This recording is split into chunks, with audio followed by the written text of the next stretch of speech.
Bismillah ar-Rahman ar-Rahim. Alhamdulillah wa salatu wa salam ala nabiyyina Muhammad wa ala alihi wa sahbihi wa sallam. Amma ba'da habita fillah. Assalamu alaikum rahmatullahi wa barakatuh. Hayyakallah. Continuing on in our series, are the Khawaarij Muslim or not? So that's a question that many Muslims would probably ask.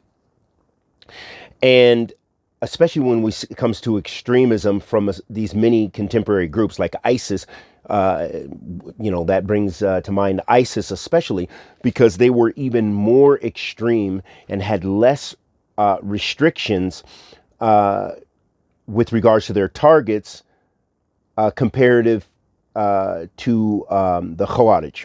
So, you'll see a difference between these contemporary sects, these contemporary Takfeeri groups. So they are meaning that they have many of the traits, some core traits and sifat of the original Khawaarij.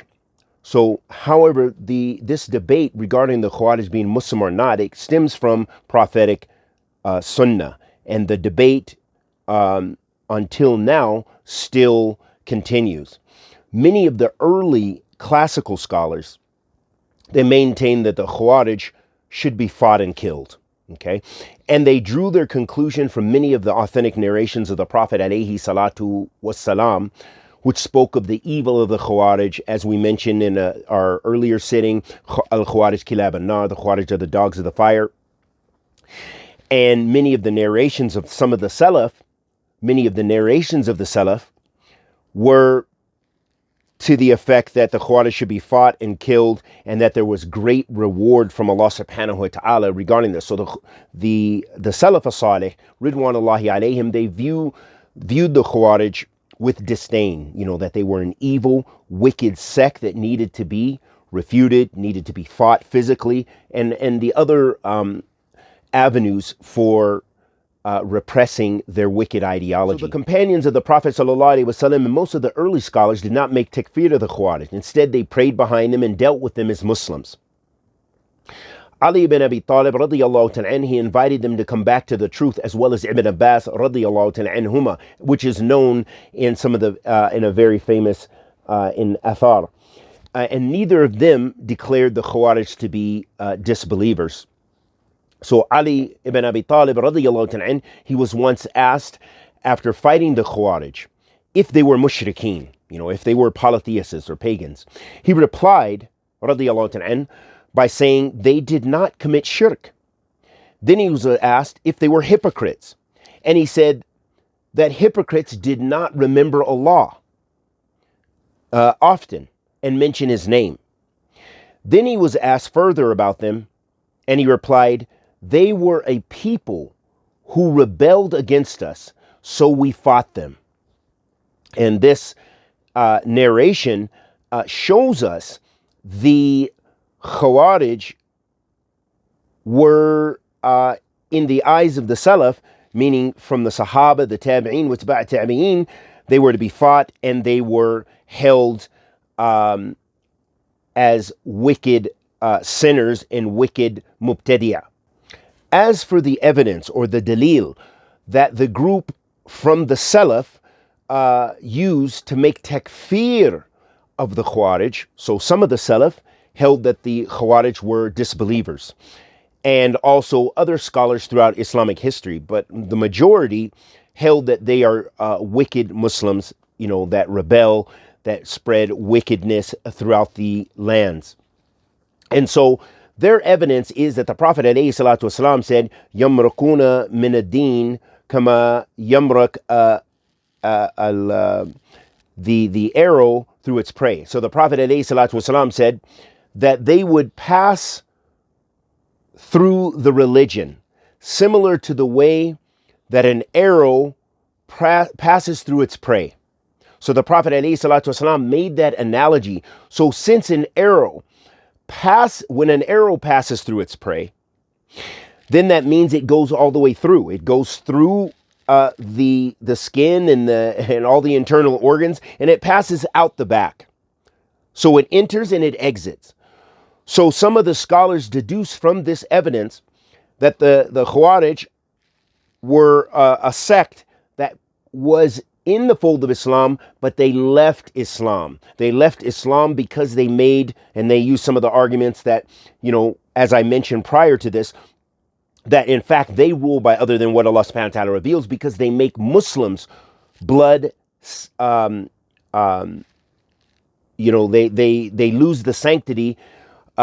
Muslims' blood loses its sanctity because the Khawaarij, they make takfeer of people unlawfully, okay, without the right to do so.